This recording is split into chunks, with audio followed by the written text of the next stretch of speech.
दिल्ली एक बार फिर से धुंध की चादर में लिपट गई है। कमोबेश हर साल राजधानी का हाल यही रहता है। नवंबर के साथ ही दिल्ली एनसीआर में प्रदूषण की मार भी देखने को मिलती है। बढ़ते प्रदूषण को देखते हुए केजरीवाल सरकार ने स्कूलों को बंद करने का फैसला किया है। दिल्ली एक बार फिर प्रदूषण की मार झेल रही है। राजधानी की सड़कों पर धुंध की चादर है। इस बढ़ते प्रदूषण को देखते हुए दिल्ली के मुख्यमंत्री अरविंद केजरीवाल ने बड़ा फैसला किया। केजरीवाल ने प्रेस कॉन्फ्रेंस कर ऐलान किया कि दिल्ली के प्राइमरी स्कूल कल से अगले आदेश तक बंद रहेंगे। तो दिल्ली में कल से हम प्राइमरी स्कूल्स बंद कर रहे हैं, प्राइमरी क्लासेस बंद कर रहे हैं जब तक स्थिति में सुधार नहीं हो जाता। केजरीवाल ने कहा कि जब तक स्थिति में सुधार नहीं हो जाता तब तक दिल्ली में प्राइमरी स्कूल बंद रहेंगे। इसके साथ ही राजधानी में ऑड इवन पर भी विचार किया जा रहा है और अगर जरूरत पड़ी तो ऑड इवन योजना को लागू किया जा सकता है। ऑड इवन के ऊपर विचार चल रहा है कि ऑड इवन करने की जरूरत है, अगर जरूरत होगी तो ऑड इवन को लागू किया जाएगा। केजरीवाल ने स्वीकार किया कि पंजाब में पराली जलाने की घटनाओं की जिम्मेदारी उनकी पार्टी की है, लेकिन उन्होंने ये भी कहा कि सरकार बनाए केवल 6 महीने हुए हैं और कई ऐसे मुद्दे हैं जिनका समाधान निकाला जा रहा है और पराली की समस्या का हल ढूंढने के लिए 1 साल का समय दें। हम इसमें ब्लेम गेम नहीं करना चाहते। पंजाब के अंदर अगर पराली जल रही है उसके लिए हम जिम्मेदार हैं, हमारी सरकार जिम्मेदार है। केजरीवाल की इस प्रेस कॉन्फ्रेंस में पंजाब के मुख्यमंत्री भगवंत मान ने कहा कि पंजाब के खेतों में पराली दबाने के लिए 1,20,000 मशीनें लगाई गई हैं। ग्राम पंचायतों में पराली न जलाने के संबंध में प्रस्ताव पारित किया गया है। इसके साथ ही उन्होंने ये भी कहा कि धान की ज्यादा पैदावार की वजह से पराली बढ़ गई है। अगले साल नवंबर तक समाधान निकालने की कोशिश करेंगे।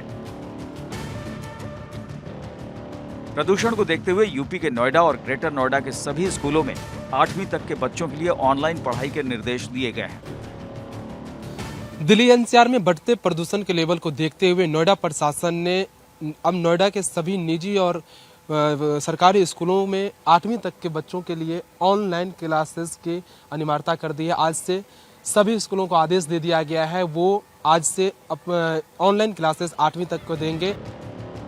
बीजेपी ने केजरीवाल सरकार से भी दिल्ली के स्कूलों को बंद करने की मांग की थी।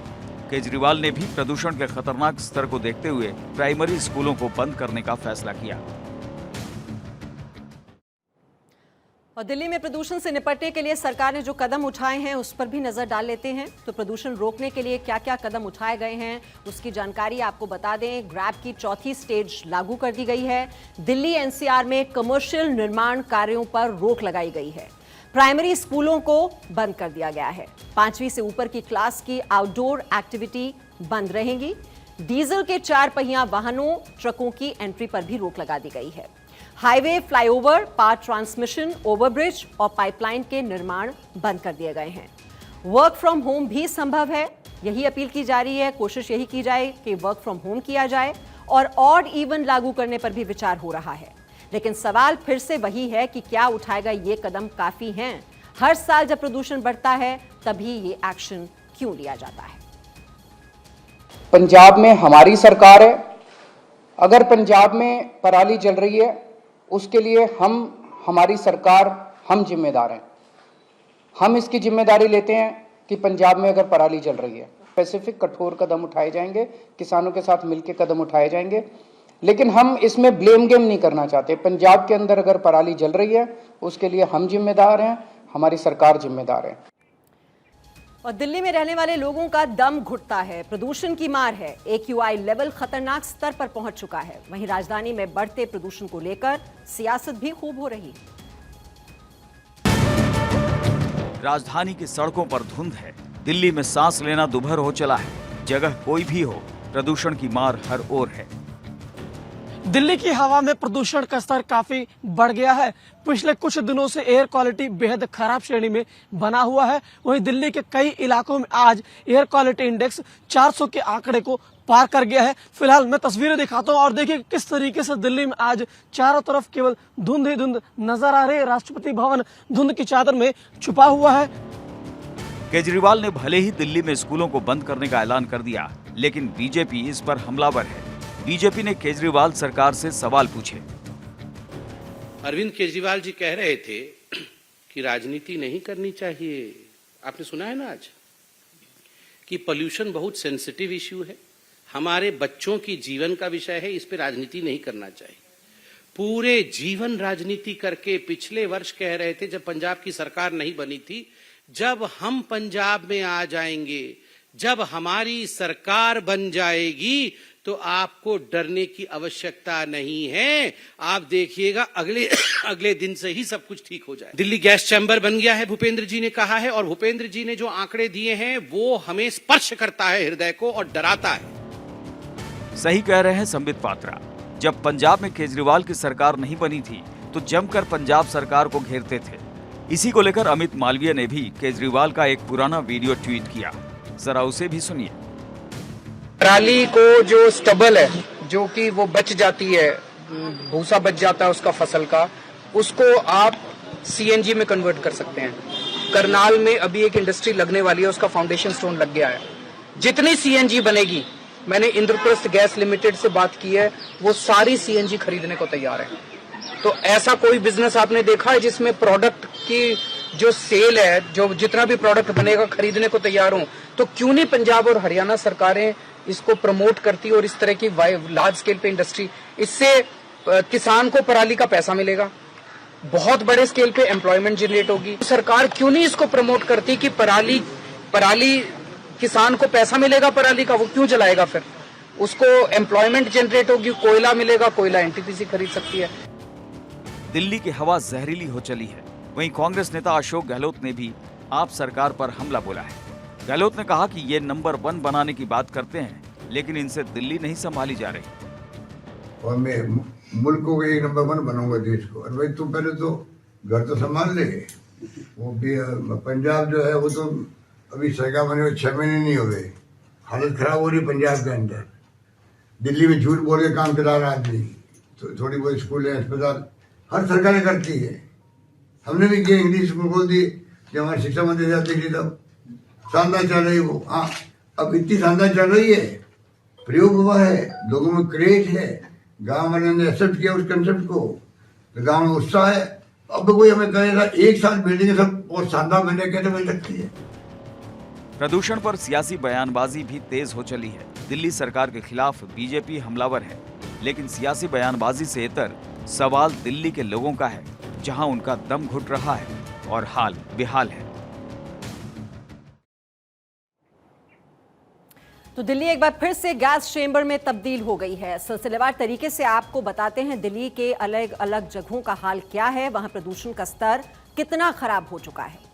AQI के जो लेवल्स हैं वो आपको बता देते हैं दिल्ली के अलग अलग जगहों के। और शुरुआत हम कर रहे हैं आनंद विहार से। आनंद विहार में जो AQI लेवल है वो 473 है। मुंडका में AQI का लेवल 473 है। वजीरपुर में AQI का लेवल 475 है। वहीं आगे बढ़ते हैं, नरेला में जो AQI का लेवल है वो 477 है। जहांगीरपुरी में वहां पर AQI का लेवल 485 है। रोहिणी में AQI 474 है, यानी कि 474। विवेक विहार में भी AQI 475। नजफगढ़ में AQI 481। इंडिया गेट पर AQI 448 है। वहीं IGI एयरपोर्ट पर AQI 473 है। अशोक विहार में AQI 471। सोनिया विहार में AQI 473। अलीपुर में AQI 476 है। लगभग एक जैसे से आंकड़े हम आपको लगातार ये दिखा रहे हैं, 400 से ऊपर है लेकिन सभी जगहों पर। ITO पर AQI 444। वहीं दिल्ली विश्वविद्यालय के पास 563 AQI दर्ज किया गया है। गुरुग्राम में भी AQI 539 पर पहुंच गया। इसके साथ ही नोएडा की बात की जाए तो नोएडा में भी 500 से ऊपर, देखिए 562, जो कि बहुत ही खतरनाक श्रेणी मानी जाती है, बहुत ही गंभीर श्रेणी। गाजियाबाद में 369, फरीदाबाद में 595। ये AQI के लेवल्स हम आपको बता रहे हैं, दिल्ली के भी और NCR के भी। अब आपने AQI लेवल तो देख लिया, लेकिन इसके मायने भी आप समझ लीजिए। AQI लेवल जो होता है उससे हम कैसे मापते हैं कि जो प्रदूषण का स्तर है वो क्या है। तो ये आप देखिए, अब 0 से 50 के बीच में अगर AQI होता है तो ये बेहतर माना जाता है। 51 से 100 के बीच संतोषजनक। 101 से 200 के बीच ये सामान्य श्रेणी में आता है। 201 से 300 के बीच खराब श्रेणी में यह दर्ज होता है। 301 से 400 के बीच बहुत खराब, 401 से 500 के बीच गंभीर श्रेणी। और आप ये देख रहे हैं कि गंभीर श्रेणी में बहुत सी जगहों पर ये AQI दर्ज किया गया है और जो सीधे सीधे आपके फेफड़ों को प्रभावित करता है। अब दिल्ली की AQI ज्यादातर इलाकों में 400 के पार है, जैसा कि हमने आपको दिखाया, यानी स्थिति बहुत ही गंभीर बनी हुई है। और ये हाल आज का नहीं बल्कि बीते कई दिनों से जारी है। जरा बीते 7 दिनों के आंकड़े भी अब आपको दिखा देते हैं। अब देखिए, बीते 7 दिनों के जो आंकड़े हैं ये आप नजर डालिए। ये जो आंकड़े हैं 29 अक्टूबर को 390, 30 अक्टूबर को 373, 31 अक्टूबर को ये आंकड़ा हो जाता है 392। उसके बाद 1 नवंबर को थोड़ा सा कम हुआ 385, 2 नवंबर को भी 385, उसके बाद 3 नवंबर को इसमें एकदम से उछाल आता है, ये 300 को पार कर जाता है, 400 को पार कर जाता है, पहुंच जाता है 418 पर। और 4 नवंबर को ये और भी ज्यादा बढ़ जाता है 427।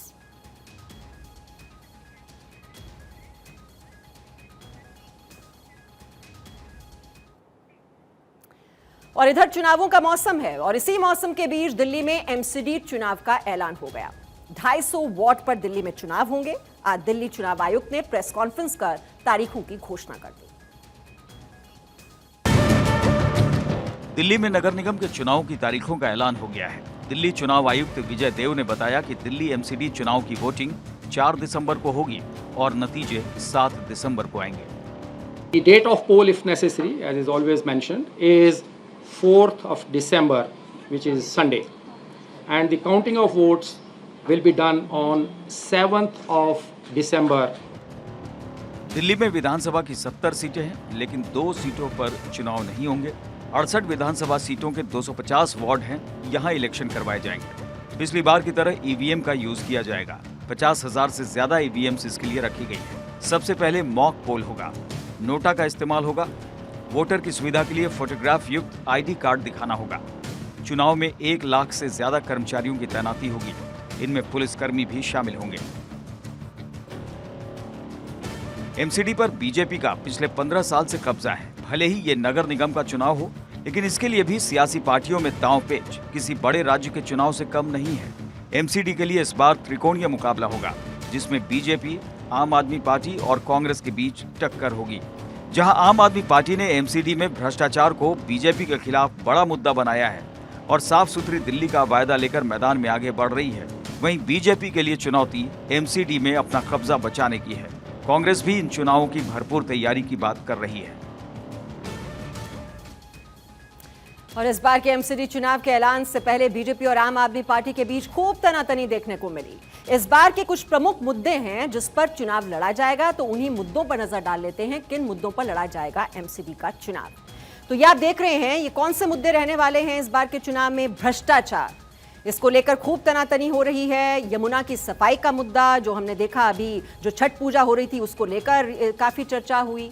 और कूड़े के पहाड़, झुग्गी झोपड़ी, ट्रांसपोर्टेशन, तो ये अलग अलग चुनावी मुद्दे जो इस बार काफी प्रभावी रहेंगे और लोगों के बीच इसको लेकर काफी चर्चा भी है, जिसमें पीने का पानी है, स्वास्थ्य सुविधाएं हैं, कर्मचारियों का वेतन है, कॉन्ट्रैक्ट कर्मचारी का मुद्दा है, जो इस बार के चुनाव में बहुत ही अहम माना जा रहा है। वहीं आप देख रहे हैं, ये 2012 के MCD चुनाव पर अगर हम नजर डालते हैं तो उस वक्त कुल वोट जो थे वो थे 272 और बीजेपी ने 138 पर जीत हासिल की थी। ये आप फिगर्स देख रहे हैं इस वक्त। और कांग्रेस के खाते में आई थी 78 और BSP के पास 15, अदर्स के खाते में 41। तो 2012 के MCD चुनाव के नतीजे आपके सामने हैं। और 2017 MCD का चुनाव, कुल वोट थे तब 272 और बीजेपी के पास थे 181 और आम आदमी पार्टी के पास 48 और कांग्रेस के खाते में गई 30 और अदर्स के खाते में 11। तो 2017 का MCD का चुनाव और नतीजे आपके सामने। और अब इन आंकड़ों से आगे बढ़ते हैं। पाकिस्तान ठंड का इंतजार कर रहा है क्योंकि वो बर्फबारी में अपनी नापाक हरकतों को अंजाम देना चाह रहा है, लेकिन उसे ये नहीं पता कि हमारे जवान दिन रात सरहद पर तैनात हैं, जो आतंकिस्तान की नापाक साजिश को पूरा नहीं होने देंगे।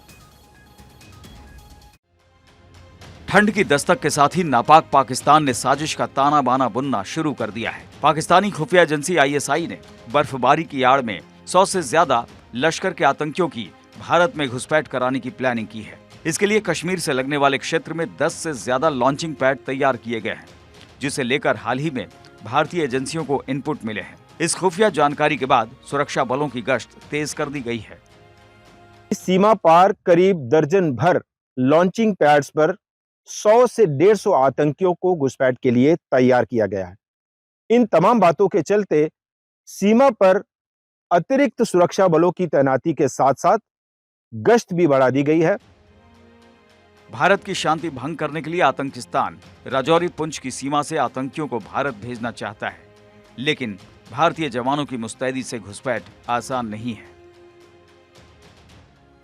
माना जा रहा है खुफिया एजेंसियों की ओर से कि इस बार आतंकियों की कोशिश है कि राजौरी पुंछ से आतंकियों को इस ओर धकेला जाए और यहां पे आतंकी गतिविधियों को बढ़ाने के साथ साथ आतंकी वारदातों को अंजाम दिया जाए। और पाकिस्तान की साजिश का खुलासा तब हुआ जब कुपवाड़ा में 2 आतंकी पकड़े गए। उन्होंने आतंकिस्तान को बेपर्दा कर दिया।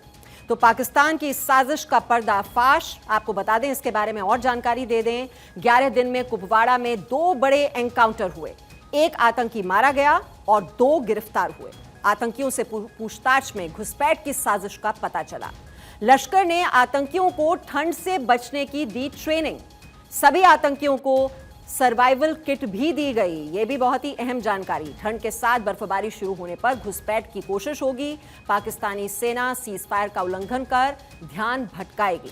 खराब मौसम का फायदा उठाकर आतंकी कश्मीर में घुसपैठ करेंगे। तो यह पूरा प्लान और इसका खुलासा हो गया। और जो आतंकी घुसपैठ के लिए लॉन्चिंग पैड पर हैं, उन्हें पाकिस्तान पूरी सुरक्षा मुहैया करा रहा है। इसका जिम्मा बाकायदा पाकिस्तानी सेना के कंधे पर है। आतंकियों की सुरक्षा में पाकिस्तानी सेना किस तरह से लॉन्चिंग पैड पर पाकिस्तानी सेना कर रही है आतंकियों की सुरक्षा। आतंकियों की सुरक्षा में पाकिस्तान ने पूरी प्लाटून तैनात की है। आतंकियों को पाकिस्तानी सेना उपलब्ध करा रही है सभी संसाधन, सारे जो रिसोर्सेज हैं वो उन तक पहुंचाए जा रहे हैं। साजिश के तहत कुपवाड़ा में घुसपैठ की हुई थी कोशिश। सुरक्षा बलों ने आतंकियों की घुसपैठ को नाकाम किया था।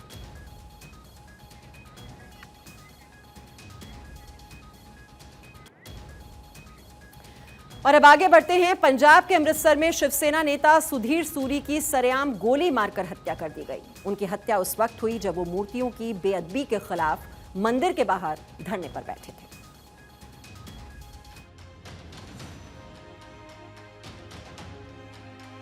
शिवसेना नेता सुधीर सूरी को पुलिस की सुरक्षा मिली थी। हर वक्त उनके साथ पुलिस वाले तैनात रहते थे। बावजूद इसके उनकी हत्या कर दी गई, जिससे पंजाब की कानून व्यवस्था सवालों के घेरे में है।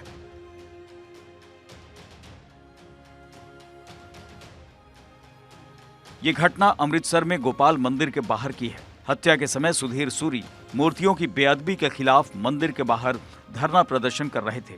इस दौरान उनके समर्थकों की भीड़ इकट्ठा थी। इसी दौरान कार से आए हमलावरों ने उन पर फायरिंग कर दी। 2 गोलियों ने उनके सीने को छलनी कर दिया।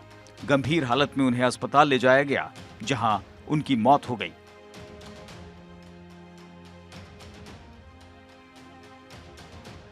अचानक हुए हमले से कोई समझ ही नहीं सका कि आखिर गोली कहां से चली। उनके सुरक्षा कर्मियों ने जवाबी कार्रवाई करते हुए हवाई फायरिंग भी की। गोली मारने वाले को गिरफ्तार कर हत्या में इस्तेमाल पिस्टल को बरामद कर लिया गया है। सुधीर सूरी की हत्या के बाद हिंदू संगठनों में भारी आक्रोश है। तनाव को देखते हुए इलाके में भारी पुलिस बल तैनात किया गया है। फिलहाल पकड़े गए आरोपी से पूछताछ की जा रही है।